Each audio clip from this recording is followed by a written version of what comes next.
Bonjour, bonsoir, comment ça va? On va faire justement un petit exercice. On va voir comment ça se déroule. Alors bonjour, bonsoir. On va essayer de faire un petit exercice sur le calcul intégral. Donc vous allez voir avec moi. Et nous avons ça. Nous avons soit i égale à somme 0 à pi x cos carré x dx, j somme sur 0 à pi x sin carré x dx. Maintenant, ici, on vous dit de trouver i plus 100 j et également i moins 100 j et vous allez déduire i et j. Donc, rapidement, qu'est-ce qu'on peut faire là? D'abord, ici, on a maintenant à calculer i plus 100 j. Alors, question 1. D'accord. I plus 100 j, ça fait justement somme sur 0, somme allant de 0 à pi x cos carré x dx plus somme de 0 à pi, n'est-ce pas, x sinus carré x dx. Donc, maintenant, qu'est-ce qu'on peut remarquer ici dans cette somme? Je ne crois pas qu'il est nécessaire de calculer séparément, d'accord, de calculer ça et de calculer ça après faire la somme. Maintenant, non, c'est pas la meilleure chose qu'il faut faire. Ici, qu'est-ce qu'on peut remarquer? Et les deux intégrales ici, n'est-ce pas, en même borne, 0 à pi, 0 à pi. Donc, ça déjà est une facilité. Deuxième facilité, on a ici x et x, donc ça veut dire qu'il est possible de factoriser. Donc, il est possible de factoriser à la fois par 0 pi x, la somme de 0 à pi, n'est-ce pas, x, et puis somme de 0 à pi x ici. Et puis, ça va faciliter le calcul. Donc, vous remarquez, il y a deux facilités. Maintenant, si les bornes étaient différentes, d'accord, on ne pourrait pas justement calculer à la fois alors et cette intégrale. Maintenant, on a les mêmes bornes, donc pour les deux intégrales, donc on peut factoriser à la fois, n'est-ce pas, par somme de 0 à pi x et puis somme de 0 à pi x. Donc ça fait automatiquement i plus j égale somme 0 à pi, d'accord, je prends x et je factorise ici, d'accord, voilà, voyez, donc ça fait cos et carré x plus sinus carré x, et puis, bien entendu, on a oublié dx, d'accord, et puis, on a dx ici, voilà, et bien, automatiquement, on met dx ici, donc on ne fait rien là, donc ça veut, on a là x cos carré x dx, plus x sin carré x dx. Donc, vous êtes d'accord avec moi que ici, on a cette quantité-là n'est autre que 1.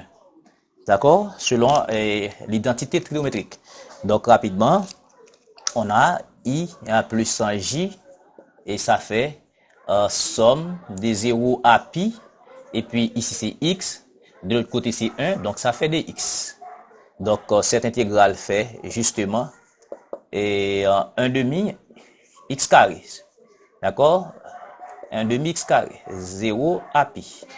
Donc, ça fait automatiquement i plus 100 j. Ça fait 1 demi pi carré. 1 demi pi carré, parce que ici c'est 0, donc voilà. Ok, donc on a i plus 100 j. Maintenant, on va calculer i moins 100 j. Donc, en i moins ce j, donc ça fait i moins ce j. Donc, ça fait 0 à pi, comme on a là ici, x cos carré x dx, moins somme de 0 à pi x sin carré x dx, sin carré x dx. Donc, pareille chose, on peut encore factoriser. Donc, ça fait somme de 0 à pi x. Maintenant, on va avoir ici cos carré x moins sin carré x et puis dx. Ok, mais on se rappelle que justement que cos carré x selon les formules de la trigonométrie, cos carré x moins sin carré x n'est autre que cos 2x. D'accord? Vous voyez? Et cos carré x moins sin carré x n'est autre que cos 2x. Donc ça veut dire on a justement i moins j, ça fait 0 à pi. Maintenant, ça fait x cos 2x dx. Arrivé ici, on a une fonction polynomiale et ici on a une fonction séculaire. Donc on a le produit de deux fonctions, n'est-ce pas, avec l'intégrale. Ici, il faut intégrer par partie. Donc intégration IPP. D'accord? IPP signifie intégration par partie. Donc qu'est-ce qu'on va faire ici? On va considérer justement que U, alors bien entendu, il faut se rappeler, je dois vous rappeler de la formule, d'accord? La formule est quoi? C'est que quand on a somme de U dV, donc ça fait UV moins somme de VDU. D'accord? Maintenant, si on a les bornes, on peut placer les bornes, d'accord? Comme on a 0 à pi ici, on va placer les bornes. Voilà. Eh bien, ça c'est la formule qui donne, ok, la formule de l'intégration par partie. Donc tout justement, on va avoir là U, on va considérer U comme X, donc ce qui fait que DU est égal à DX, DV est égal à cos 2x dx, ce qui fait justement que V, alors une primitive de cos 2x n'est que 1 demi sin 2x. Ok, sin 2x. Ok, et rapidement, vous voyez, on a UV, n'est-ce pas? Donc ça fait I moins J. Ça fait UV, ça fait 1 demi x sin et 2x, d'accord? Ça par ça, UV, d'accord? Et puis maintenant, c'était sur 0 à pi, donc ça fait 0 à pi moins somme de VDU. VDU, c'est tout ça, par ça. Donc, on a un demi, on peut faire sortir un demi par linéarité de l'intégrale. Ça fait sinus 2x dx, ok, allant de 0 à pi. Ok, donc je peux calculer, bon, je vais calculer d'un coup. Donc, ça fait 1 demi x sin 2x, 0 à pi moins une primitive de sin 2x, ça fait moins 1 demi cos 2x. Donc, il y a un demi ici, ça fait plus 1 quart. Donc, ça fait plus 1 quart cos et 2x. Maintenant, allant encore de 0 à pi. Ok, donc ça fait I moins J. Ok, donc rapidement, on a ici c'est la borne supérieure de cette expression moins la borne inférieure de cette expression. Maintenant, on peut remarquer avec la présence de pi ici, on va avoir un signe de pi, d'accord, peu importe la valeur ici, donc signe de pi, ça fait 0. Ensuite, on va avoir moins la borne inférieure, donc ici on a un x, n'est-ce pas? Donc peu importe la valeur ici, ça fait 0, mais aussi signe 0, ça fait 0. Donc toute cette expression-là donne 0, d'accord? Toute cette expression-là donne 0. Donc il nous reste cette expression à calculer.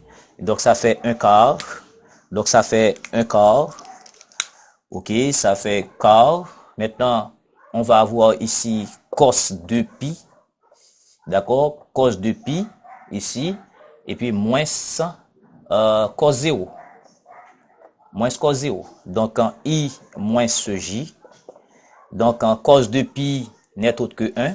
Et cos 0 c'est 1. Donc 1, ça fait 1 quart, facteur de 1 moins 1. Donc ça veut dire I moins J égale à 0. Voilà la valeur de I moins J. Donc en I moins J, ça fait 0. Ça c'était la première, alors c'était la deuxième question. La première question, c'était quoi? On a voulu calculer I plus J. Donc, la deuxième question, on a voulu calculer I moins J. Eh bien, pour cela, on va essayer de calculer, de déduire I plus J. Eh bien, est-ce qu'il vaut la peine? Je crois pas qu'il vaut la peine de calculer à la fois, de calculer I et J. Donc, pour déduire, on va utiliser les résultats des deux questions précédentes. D'accord? Donc, il faut être intelligent dans ce sens. Donc, je ne crois pas qu'aucun élève va maintenant calculer I, séparément calculer IJ, séparément pour trouver IJ. D'accord? On vous dit de déduire. Donc, déduire, c'est déduire de la question précédente ou bien des questions précédentes. Donc, voilà. OK? On a 3. Déduisons maintenant I et J. Donc maintenant, on peut remarquer une chose, c'est que I, alors I plus J, ça fait 1 demi pi carré. J'appelle ça équation 1. I moins ce J, ça fait 0. D'accord? Ça, c'est l'équation 2. Donc, vous remarquez, et on peut éliminer J, parce que ici, on a I plus J égale à 1 demi pi carré. On a I moins J égale à 0. Donc, par addition, en faisant 1 plus 2, ça, on va avoir 2I égale à 1 demi pi carré. Donc, cela veut dire que I égale à 1 quart pi carré. D'accord? 1 quart pi carré. Voilà. Égale à 1 quart pi carré. Et justement, ici, on peut utiliser 2. D'accord? I moins ce J égale à 0 signifie que I égale à J. D'accord? Signifie que J égale à, bon, on a I et ça fait 1 quart pi carré. Voilà la valeur de J. D'accord? Donc, merci de votre attention. Donc, maintenant, là, vous voyez que c'est un peu de calcul intégral, un peu de bon sens. Voilà, il n'y a pas de complications. Donc, il suffit d'avoir du bon sens, de comprendre les formules des primitives, ensuite les formules d'intégration par partie, et que avec cela, je pense que on peut faire plein de choses, quoi. Voilà, et donc c'est un exercice assez classique, d'accord. Donc merci de suivre.